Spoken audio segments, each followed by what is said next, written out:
नातिन नव्या से बोली जया बच्चन, बिना शादी के भी तुम मां बनी तो मुझे कोई समस्या नहीं होगी।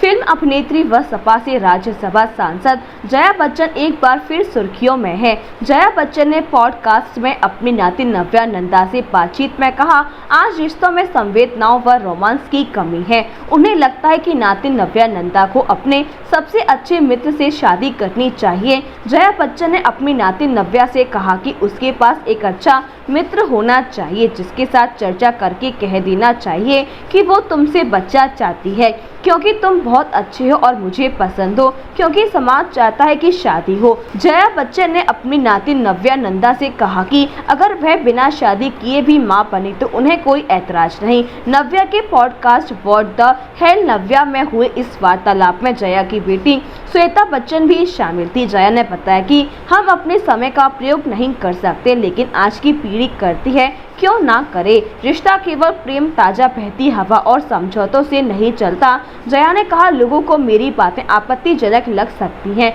लेकिन शारीरिक आकर्षक व अपनी सूझबूझ महत्वपूर्ण है। संबंधों को बनाए रखने में मदद करती है। अगर शारीरिक संबंध नहीं है तो रिश्ता आगे वैसे भी नहीं चलेगा। पॉडकास्ट का विषय आधुनिक प्रेम और पश्चाताप था। जया बच्चन के इस बयान ने देश भर में हलचल मचा दी है। आइए जानते हैं क्या राय है इस पॉडकास्ट में बोली गई विषय में। आप देख रहे हैं अभी न्यूज की एक्सक्लूसिव रिपोर्ट राहुल ठाकुर और वैभव भारद्वाज के साथ। मैम, एक जया बच्चन द्वारा एक अपनी नातिन के लिए एक बयान दिया जा रहा है, क्या इससे मैसेज जाता है? मैंने कल रात को नेट पर पढ़ा कि जया बच्चन ने एक बड़ा ही, मैं कहूँगी, हमारी संस्कृति को नष्ट करने वाला, संस्कृति की मर्यादा को खत्म करने वाला बयान दिया है। और वो बयान उसने अपनी नातिन के लिए दिया है कि यदि वो विवाह पूर्व संबंधों से माँ बनती है तो उसे कोई आपत्ति नहीं। ऐसा बयान सच में बहुत ही कष्ट देने वाला है, मर्यादा का हनन है, गरिमा का हनन है और पूरी नारी शक्ति के लिए एक ऐसा बयान, और वो भी एक खुद में मातृ शक्ति होते हुए यदि वो ऐसा बयान दे रही है तो मैं समझती हूँ इससे और ज्यादा घृणित काम कोई नहीं हो सकता। अब इन्होंने इस बयान को क्यों दिया? क्या पश्चिमी सभ्यता का और संस्कृति का असर उन पर इतना हावी है कि परिवार और विवाह जैसी संस्थाओं को उन्होंने दरकिनार कर दिया? विवाह पूर्व संबंधों को भले ही कोर्ट से मान्यता मिली है, परंतु आज भी हमारा धर्म, हमारी नैतिकता और हमारा समाज उसकी आज्ञा नहीं देता। और सबसे बड़ी बात, यदि कोई बॉलीवुड से जुड़ा हुआ व्यक्ति या कोई चर्चित व्यक्ति ऐसे बयान देता है तो हमारी जो युवा पीढ़ी है वो टीवी सीरियल्स को, पिक्चर्स को और पिक्चर से जुड़े हुए लोगों को अपना आदर्श मानते हैं और उनके लिए ये बड़ा आसान हो जाता है दलील देना ऐसी कहीं घटनाक्रम होने पर कि देखिए उसने भी तो ऐसा कहा था कि ये कोई गलत नहीं है। तो हमारी संस्कृति क्या होगी, हमारे समाज में नैतिकता का पतन बहुत तेजी से वैसे ही हो रहा है। पश्चिमी सभ्यता इतनी हावी है और हमारे भारत में ही यदि मातृशक्ति ऐसे बयान देने लग जाए तो मैं समझती हूँ इससे ज्यादा और शर्म की बात कोई ही नहीं होगी।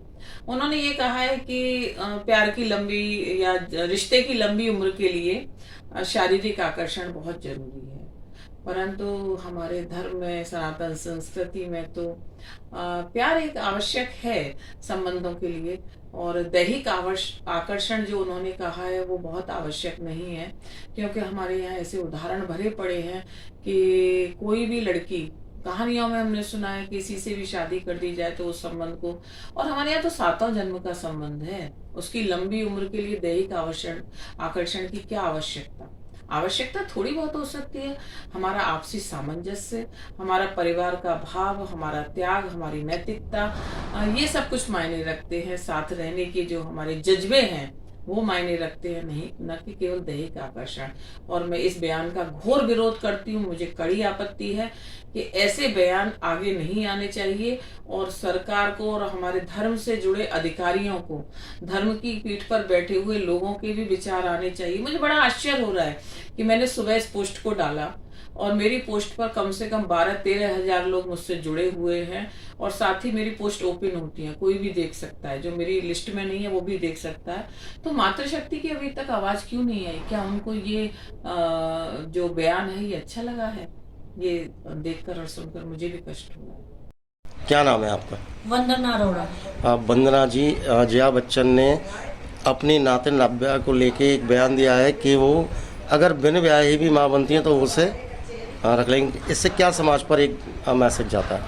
इस पर समाज पर जो है गलत मैसेज जाता है। शायद उनकी उस समय ये काम नहीं होते थे, अब ये जो मैसेज दे रही है युवा पीढ़ी को, ये बहुत गलत है। नारी शक्ति होने के बावजूद बहुत गलत काम कर रही हैं, पर इसका बहुत गलत मैसेज जा रहा है। जो उन्होंने एक मैसेज दिया है पोस्ट कार्ड का, उसका हम नारी शक्ति विरोध करती है। यानी कि आपके कहने का मतलब है इस तरह के बयानों से समाज पर एक दुष्प्रभाव पड़ता है। बिल्कुल, ये गलत मैसेज जाता है। श्री राधिका स्वीट्स प्रस्तुत करते हैं अपने प्रतिष्ठित मिष्ठान के 5 अलग अलग प्रतिष्ठान, जिनमें मिलती है गुणवत्तापूर्ण शुद्ध देसी घी से निर्मित मिठाइयाँ और मिलता है शुद्धता का विश्वास। तो आइए राधिका स्वीट्स पर और लीजिए शुद्ध देसी घी से निर्मित मिठाइयाँ। हमारे प्रमुख प्रतिष्ठान है राधिका स्वीट्स, माँ वैष्णो देवी मंदिर के समीप छठी कला, राधिका स्वीट्स रेलवे पुल के पास कोसी कला, राधिका स्वीट्स मंडी समिति के सामने सौंख रोड मथुरा, राधिका स्वीट्स धौली प्याऊ मथुरा और राधिका स्वीट्स श्री कृष्ण जन्म स्थान के पास पोथरा कुंड मथुरा।